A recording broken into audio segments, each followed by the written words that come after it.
Hi everybody, and welcome to another video of the channel. Right, to the table today I bring what? None other than the Pirates of the Caribbean collection by Neca Toys.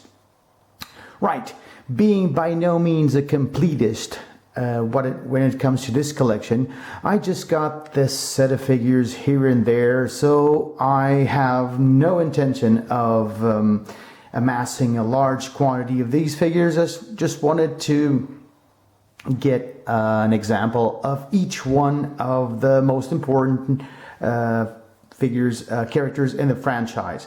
Okay, so these are from the early 2000s, going back to 2004 up to 2007, I believe.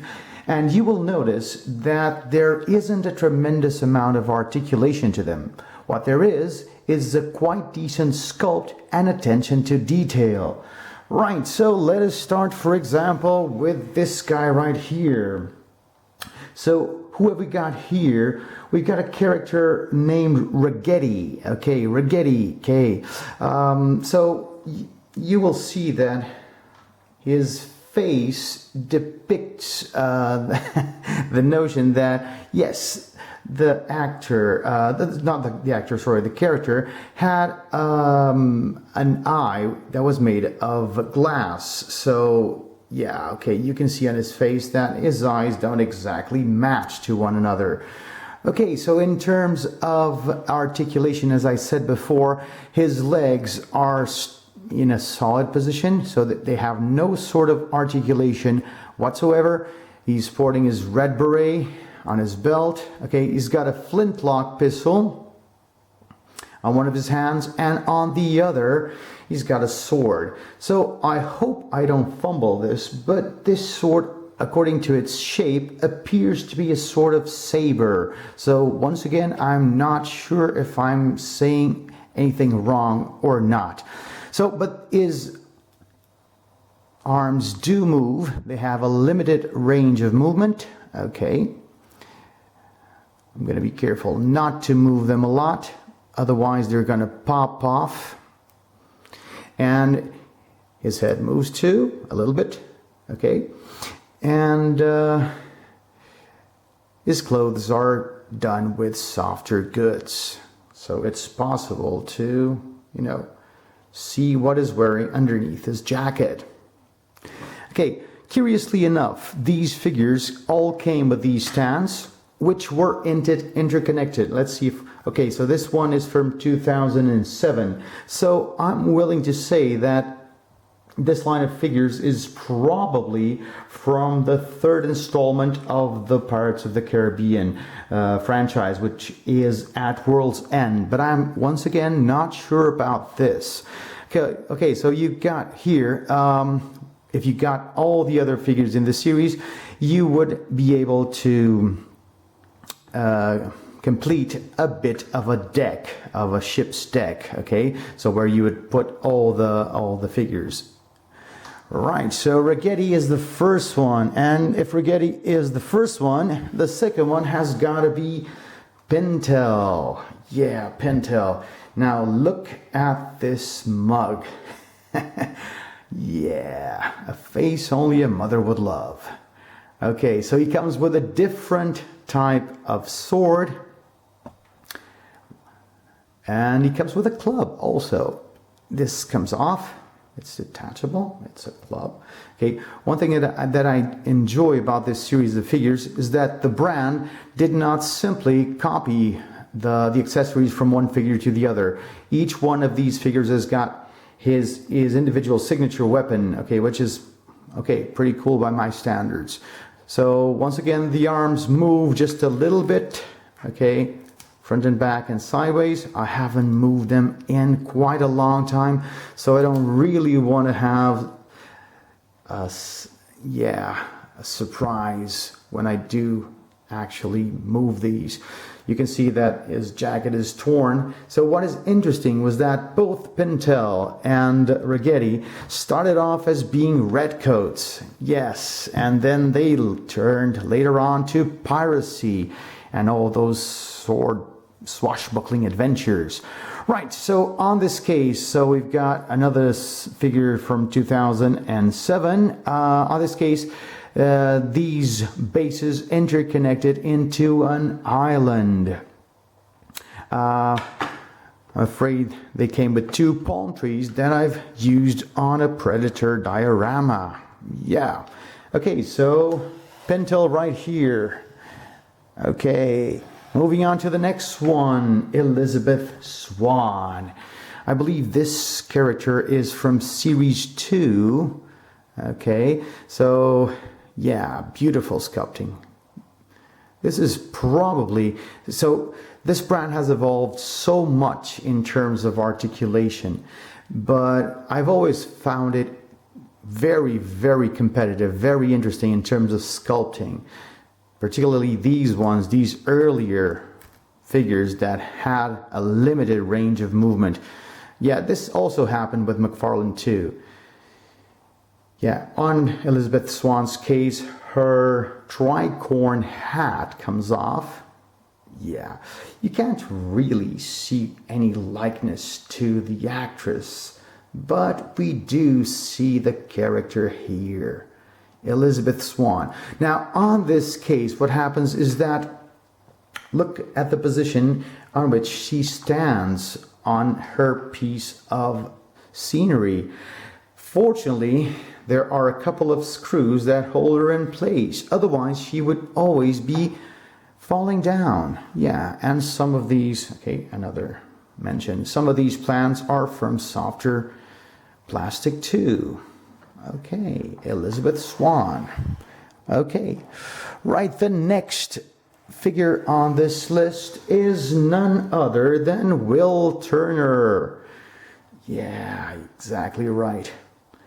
Okay, now once again I'm going to go out on a limb and call the sword that he is sporting a cutlass, which seems to be the sword of choice for pirates. Yes, apparently, according to pirate mythology, cutlasses were very common. Okay, those days, with a bit of a handguard coming here. But he's also sporting a knife on his other hand. Yeah. What I do love about these figures is the detail that was placed on their robes. I mean, all of this detail that you can see here on the jacket. Yeah. The grooves and the creases on the boots and on the pants and on the undergarment too. I love these. Very good indeed. Remember that we are talking from a figure from 2006, so it's not exactly from 2022. Once again, we've got this piece of diorama with the rubbery, leaves. Okay, right, Will Turner it is. Now, moving on to the Captain series. We've got plenty of captains coming here. Okay, the first one being, yes, Captain Norrington. Wow.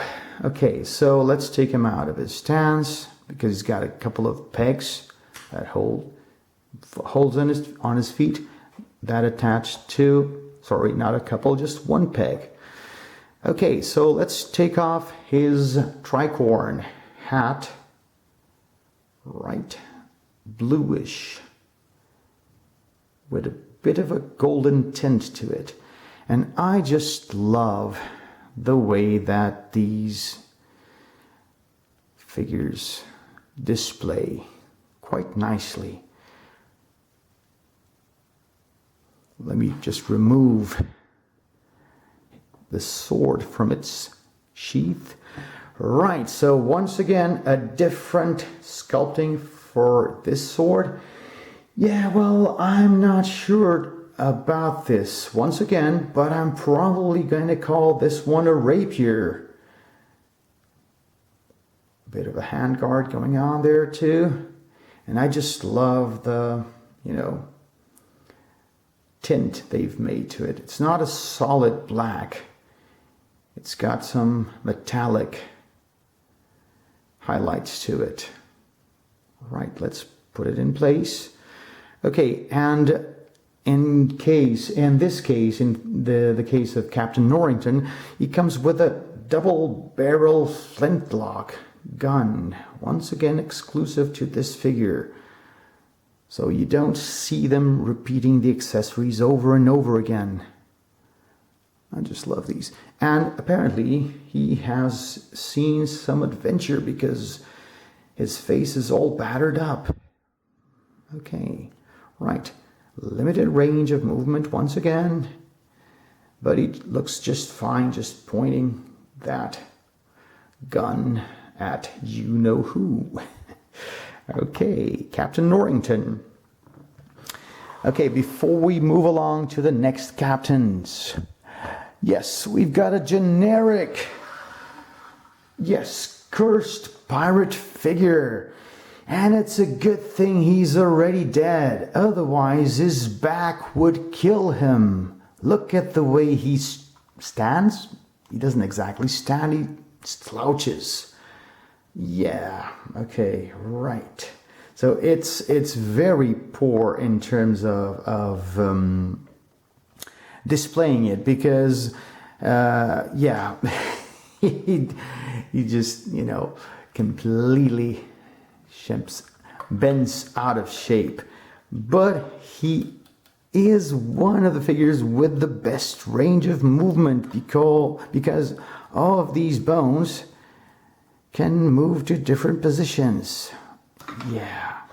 Okay, once again, he's got a saber on him and a hatchet too. Okay. And look at the detail of this space. I believe this space to be from the first movie, The Curse of the Black Pearl. So let me just check out when this was made. 2006. Probably, or perhaps it might be from the second installment of the franchise, Dead Man's Chest, which came out in 2006. I'm not sure about this one.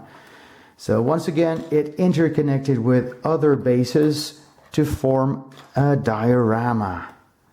Yeah, so this guy doesn't even have a name. It's just a generic cursed pirate. Okay, moving on to another captain. Captain Barbosa. Man, I love this figure. Take just a look at the detail of the genuine feather that they've used on the gentleman's hat. Would you take a look at this? Way to go, Neca. Yes, okay. Now, on to the figure itself. Look at it. Yeah. Let me just pry this out of its sheath. Yeah, once again, beautiful sword. Beautiful sword. Look at the work on this handguard here. Nice, shiny. Yep, silvery. This one. Okay.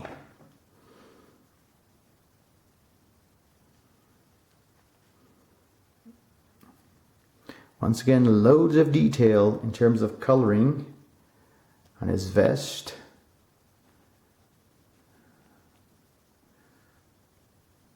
His boots move. Okay. A little bit of articulation so you can better display the figure.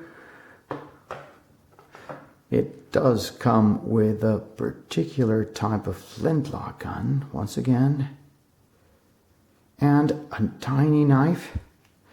And you would not, I could not forget to mention Jack. Yes, those of you who remember the franchise, you will remember that Jack is a bit of a gremlin, isn't he? Right, so even comes with a peg on his behind, so you can place it on Captain Barbosa's shoulder. Unfortunately, he doesn't really fixate all that well. Captain Barbosa. Okay, let's see. I would like him to stand on his own while I talked a little bit about the base. Yeah, okay, let's lay him to rest for a little bit. Okay, take a look at this base here. You've got the pirate treasure going on with tons of coins, goblets made of gold, treasure chests with pearls, pearl necklaces, a cross. Yeah, beautiful. So it also has the date of 2006. Okay, right. So let me just put him in place. Okay, there goes Jack. Well, I mention another captain. And this captain here is Captain Teague. Now, to start the conversation on Captain Teague, I have to confess that I have a tremendous amount of respect for this gentleman right here. Yes, and yeah, I've gained it much after reading this book right here. Keith Richards' autobiography, Life. I mean, just the sheer longevity of this guy. It's nothing short of extraordinary. As for the character himself, I mean, it was just a bundle of laughs watching him play the role of Jack Sparrow's dad. I mean, it's wonderful. Look at the detail on his, I mean, everything. I love everything about this figure. The detail on his jacket, the crimson, the coloring, the veins on his hand look superb. He's got a pair of flintlock pistols. Not one, but two. Slightly different, as you will notice, slightly different. Once again, the brand could have just replicated the first one, but they didn't. And I really appreciate them for doing that. It doesn't really hold too well. Yeah. It's going to be here. And let me just remove his sword. Beautiful. 1685. Wow. I don't know if you guys can see it or not. It's on the blade. Yes. Beautiful handguard. Beautiful hilt.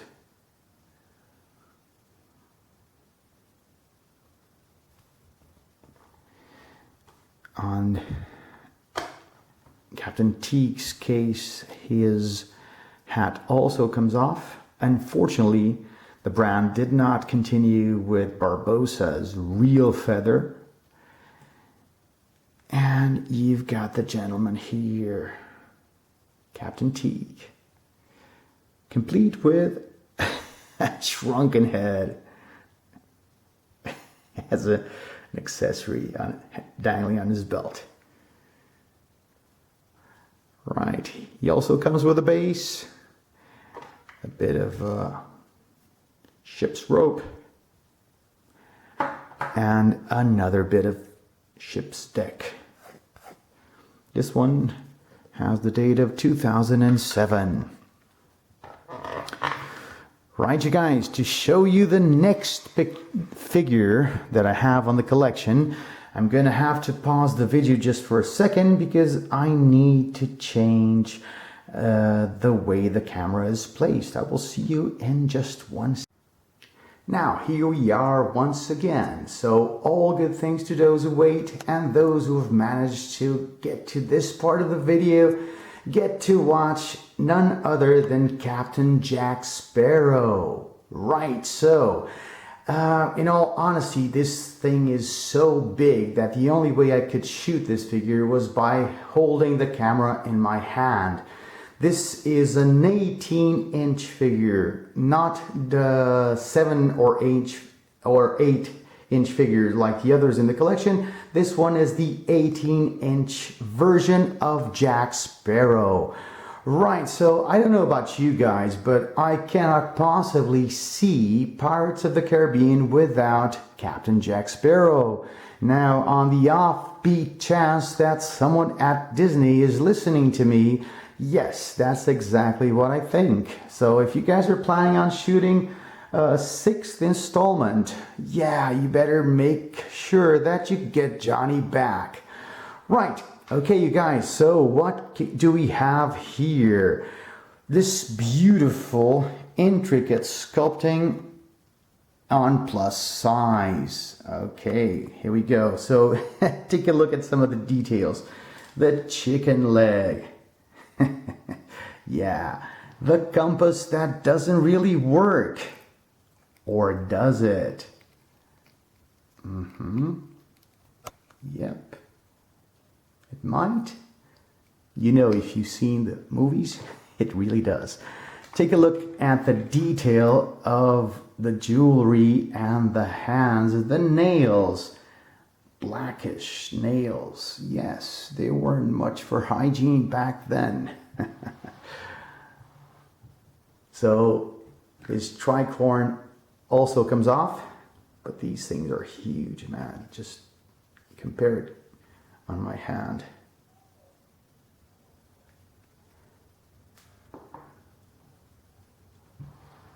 The bandana.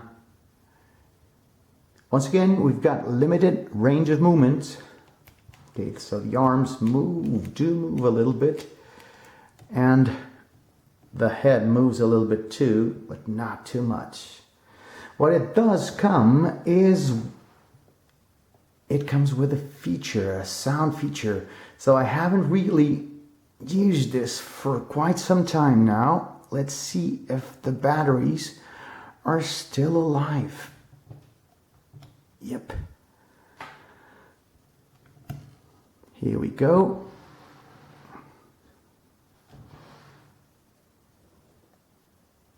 No, nothing much is happening. I'm afraid Captain Jack does not want to talk to us today. Sometimes when you switch it on and switch it. Okay. Captain Jack Sparrow at your service. Yeah, it just was being a bit lazy. Here we go. Captain Jack Sparrow. Captain Jack Sparrow at your service. Set sail, your swans. In that Captain Jack Sparrow at your service. Okay, as you can see, it. Set sail, your swans. Okay. In that direction. Divided to choose between the Kraken and the briny deep. Captain. Okay, Captain, I'm gonna let you rest for a bit. As you can see, it is motion activated. There's a sensor here in the belt that detects motion, and whenever you move in front of him, he just says some lines from the movie in Johnny Depp's voice. His voice has changed somewhat throughout the years, but it's fairly recognizable. Let me check out the date. So this one's from 2004. So I'm willing to say this is from actually the first movie, The Curse of the Black Pearl. So this has got to be the original one. Yeah, okay. Let me just put on his tricorn hat again. Right, you guys, that is it for my Pirates of the Caribbean collection from Neca Toys. Hope you've all enjoyed this. I know I most certainly did. Hope to see you guys on the next one. Bye bye, stay safe, stay strong.